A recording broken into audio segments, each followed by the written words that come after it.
All right, welcome to the last presentation for web design, which is implementation. I've finished my site, or the majority of it, and when I go to preview, you can see I've got my slideshow set up with different text and images. All my menu items are working. These extra little modules. I've added this little functionality down here where you can roll over the flavors. If I wanted to, I could add links to these, but I haven't yet. The menu page is consistent but different from the home page, but utilizes the same grid structure for the flavors of the ice cream and cake and toppings. I've added a little footer down here at the bottom, so that stays like that. So you should have all your master template pages, navigation, slideshows working before you go ahead and publish your site. One last thing I wanted to show you before I finish up is how to embed an HTML object.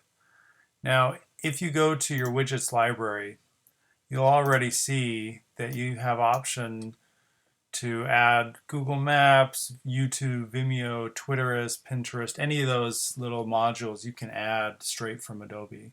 But I wanted to show you a way to manually add it yourself. So I've gone to my visit page and I'm going to go to Object, Insert HTML.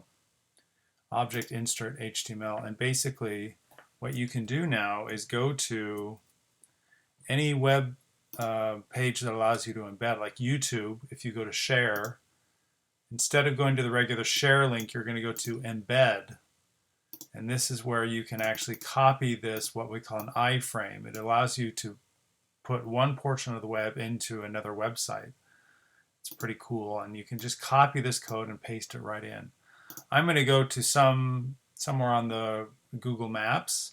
Down here in my little settings, it'll say share or embed map. So I want to, instead of share link, I want to go to embed map. And again, I want to copy this code, copy all of it. And I'm going to go back to Adobe and just paste this code straight into my edit HTML. Now you'll probably want to change one or two things, right? If you want, you'll need to change the size particularly. So the size of my website is 900 pixels, and I could change the height of this to 500 or 200 or whatever. I could add a border and a frame border if I wanted to. I'm going to leave those there for now, but I wanted to make it at least 900 wide. Then when you hit OK, you'll see that it'll generate your little square here that you can then put in. And this is actually now linking to Google's site. This is a little embed page. This is my little visit page. I could add text. But now when I preview, this is an actual functioning HTML element within my page. Pretty cool, right? So these different links are working. All right, now I think I'm ready to publish my site. Before I publish my site, we need to know a little bit about how hosting and how making your website live actually works. So the first thing you'll need is some sort of hosting server. The server that I use, or the company that I use, is GoDaddy.com. They are really reliable. They give great support, so you can call them any time of the day and get support for your website. So you'll need two things before you can make your site live. One is a hosting account or a server, an actual box, an actual computer where your files are stored, so that when anyone goes to the web, they'll go to those files and be able to retrieve your HTML files and your images and look at your site. So you need a host for your site. You also need to buy a domain name. A domain name is just the name of your site, like jonathangibson.com or I love unicorns and butterflies.com, whatever it is you want to use as your domain name. I would pick something that's descriptive and concise if possible. And so I'll let you choose that. So the first thing I would go to is just go to hosting and SSL. There's a little web hosting link here. And under here, you've got three options. Basically, you're just going to need economy, $4.99 a month. Add to cart. And then you really only need 3 months. It's more expensive if you go down to 3 months, but if you feel like you're never going to do web design again, then you could just do 3 months and that should be fine. And then you're going to go to continue. The rest of this you can leave, continue. You can add a domain, right? You can add and search for a domain to add on to this, and you will want that, okay? And then you will check out, okay? So let's set this to just a little bit, 1 month. I think it'll allow you to do 1 month even.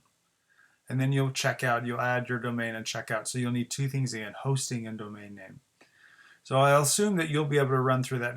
If you have any questions, let me know. Once you get set up with your domain name and your web hosting, you'll be able to go to My Account. Once you click My Account, you can go to Visit My Account, and it'll pop up a page like this. You'll be able to see your domain name listed. Log in really quick. You'll be able to see your domain name. I've got a bunch, but you'll be able to see your one. You'll also see your web hosting. So this is somewhere you'll see web hosting somewhere, and you'll want to go to Setup. So click Setup, and then you select the domain name. You'll probably just have one listed. You'll select the domain name that you want to connect to your hosting. You want to connect your domain name to the hosting. That's where you set it up. Then you'll go through the process. I'm not going to go through it, but one thing to make sure is set up the FTP username and password as something that you'll remember. You don't want to lose that username and password. We'll talk about FTP in a minute, but you're setting up the back-end login, the FTP username and password. So make sure you write those down or use something that you'll always remember, okay? Once you get set up, then you'll be able to go to any one of these and go to Manage. You can go to Manage Your Hosting. And it'll have this long list of things. You don't need to get into here. We won't have time to get into there, but you could add a WordPress blog. You can go to File Manager, but we'll leave that there for now. So now, once you set that up successfully, you're ready to export your site to your GoDaddy server from Muse. So instead of going to publish, Adobe has its own kind of hosting client that you can use. It actually is handy because it allows your clients to actually change their site on the fly on the screen if you use that hosting company. If you don't, if you use someone like GoDaddy like I do, then you'll need to go to File, Upload to FTP Host. Okay, so go to File, Upload to FTP Host. And let's talk a little bit about what an FTP host is. An FTP refers to File Transfer Protocol. You're probably familiar with HTTP, which is Hypertext Transfer Protocol. That's the typical protocol that we access most web pages from browsers. But if you want to access the back end, the actual files, your actual HTML files, your images and such, you'll need to use File Transfer Protocol or FTP. So the first thing you need to do is enter the name of your website. So this is the domain name you just bought. And then you set up an FTP username and password. So enter your username and password. And then hit next, and it's going to try to connect to your FTP server. It'll give you a little store credentials, perhaps. You can just hit no. You don't need to store the encrypted credentials. Then you'll want to enter your site name again.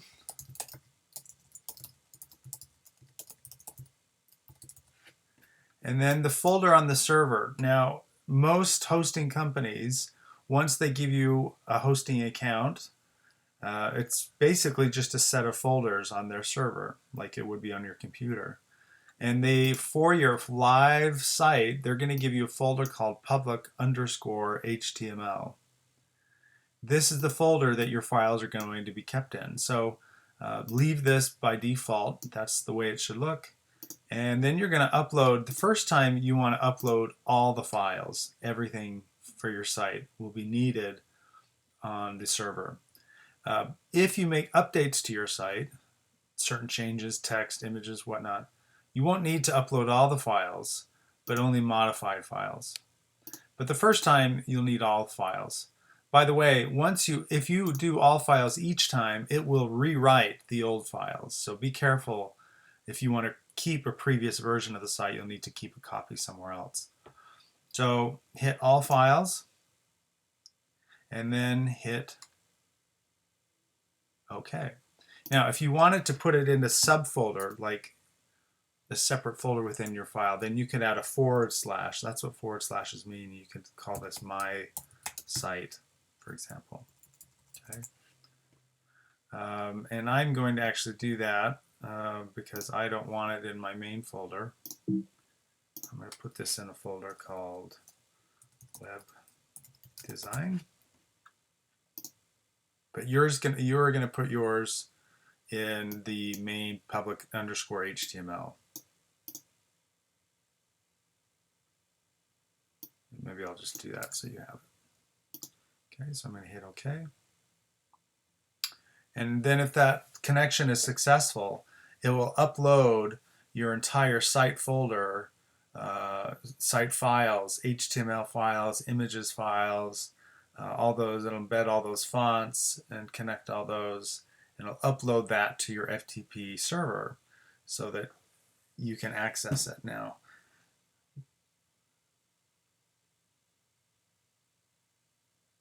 Once this is done uploading, your site will be live. So this means anyone can view it on the internet who has an internet connection. And sure enough, you'll see my site is live, jonathangibsonstudios.com. Now the reason it shows /index.html is because your index page is the first page that your browser will look to for an HTML file. It still works if you delete that. I can still go to jonathangibsonstudios.com. It's the same thing, right? So you can type in index.html and it'll still work. So now your site is live. You're ready to test it to make sure all the pages work. Make sure everything's working properly. Check my HTML element. That's working properly. So how exciting. This is all working. For your final project, you'll need to send or post the link to your final site. This is the final domain name link. You'll just copy and paste this link, and then I will be able to give you a grade for your final project.